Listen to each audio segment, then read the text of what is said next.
জি, আসসালামু আলাইকুম রহমতুল্লাহি ওবরকাতু। আশা করি সবাই ভালো আছেন। কিছু কথা বলি, শুনে যাবেন, আপনার জন্যই বলবো, আপনার জীবনের ক্ষেত্রে ভালো হবে।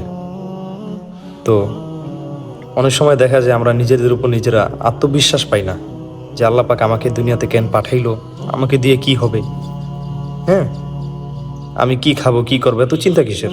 আল্লাহর রাস্তায় চলবো, আল্লাহ পাকে আমাদের রিজিকের ব্যবস্থা করে দিবে, তাই না? যেমন একটা মানুষ দুনিয়াতে আসার 50 বছর আগে থেকে আল্লাহ পাক তার রিজিক দেখে রাখে যে মানুষটা কোন সময় খাবে, কোন সময় না খাবে, কোন সময় কি করবে, তাই না? যেমন আমি আপনাকে বলি, আল্লাহ পাক কোনো মাখলুকই দুনিয়াতে অযথা, হ্যাঁ, কোনো কারণ ছাড়া পাঠায় নেই। যেমন একটা মশার কথাই বলি, সামান্য ছোট্ট একটা জিনিস, মশা, যেটা কি একটা টিপ দেওয়া লাগে না, থাপড় তো দূরের কথা, একটা সামান্য টোকা দিলেই মরে যায়, তাই না? এই সামান্য মশার কারণে কিন্তু হাজার হাজার মানুষের রিজিকের ব্যবস্থা হইতেছে।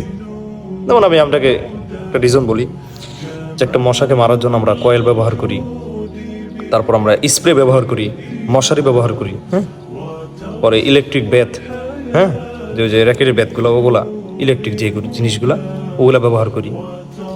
তো এই মশার যেমন একটা কয়েলের কারখানাতে কিন্তু হাজার হাজার শ্রমিক কাজ করতেছে, ওনাদের রিজিক হইতেছে না? আপনি নিজে ভেবে দেখেন।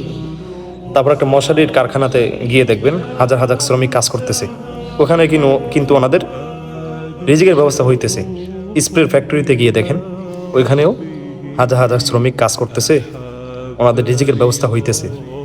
তারপর কি বলে, ইলেকট্রিক যে ব্যাথ, হ্যাঁ, ওই জায়গায় গিয়ে দেখেন হাজার হাজার শ্রমিক কাজ করতেছে, ওনাদের রিজিকের ব্যবস্থা হইতেছে না?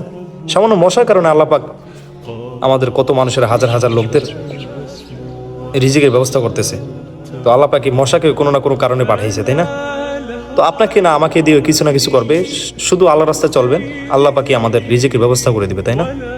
তো নিজের উপর সবসময় আত্মবিশ্বাস রাখতে হবে, সবসময় আল্লাহর রাস্তায় চলতে হবে।